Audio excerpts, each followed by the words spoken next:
Any small-scale business person or micro-enterprises for that matter, any individual who engages himself in any small business, small to micro-scale enterprises, understands that the concept of paying yourself first,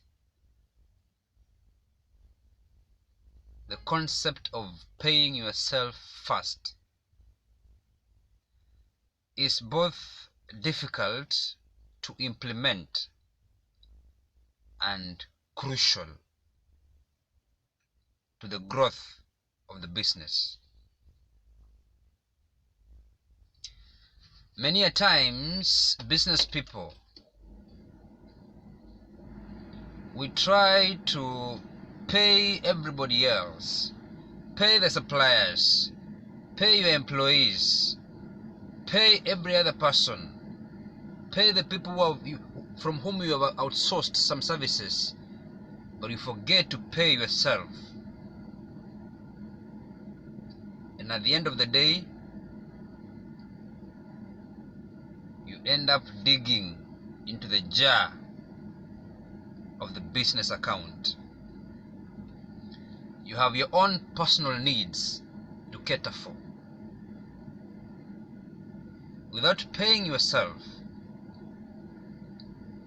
you will serve your personal needs using the business account.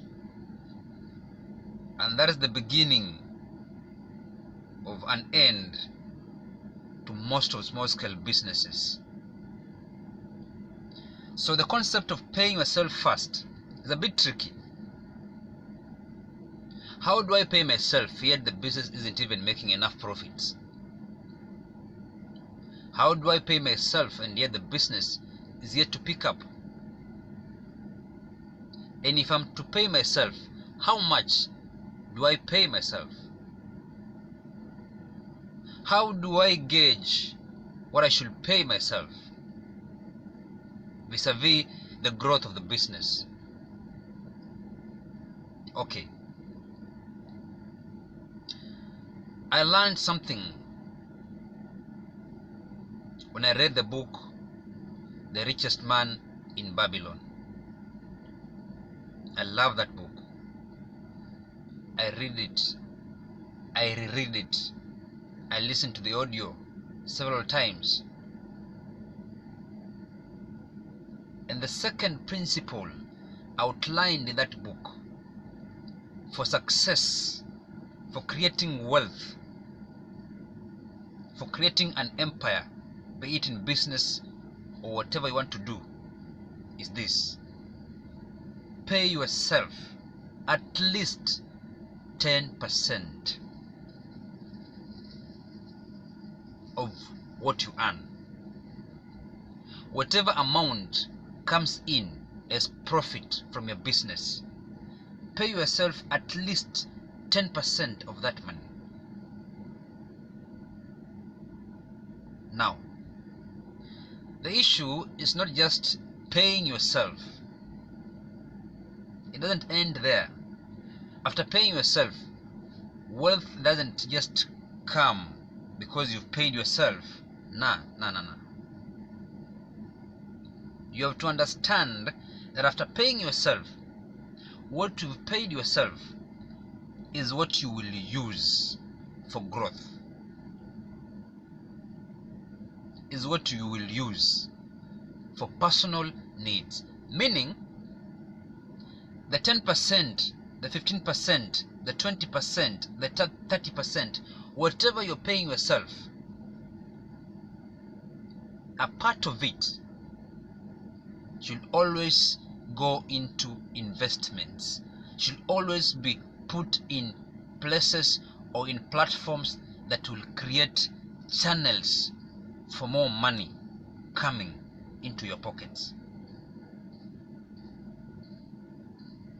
So out of what you're paying yourself, a part of it should always be set aside for investments to create laborers for you. Let money work for you. But for you to let money work for you, you must be having the money. And for you to have the money, you must pay yourself first. The concept is a bit tricky, is a bit wide, a bit intriguing, but it's the reality. Every successful person in business, in wealth creation, understands this. Pay yourself first, so that you can be able to separate your personal uses from business uses. Don't use business money to settle your personal needs. Use the money you pay yourself. And as you go about your endeavors, just remember, be wise, be inspired, be motivated. I'm Zaib Wanga.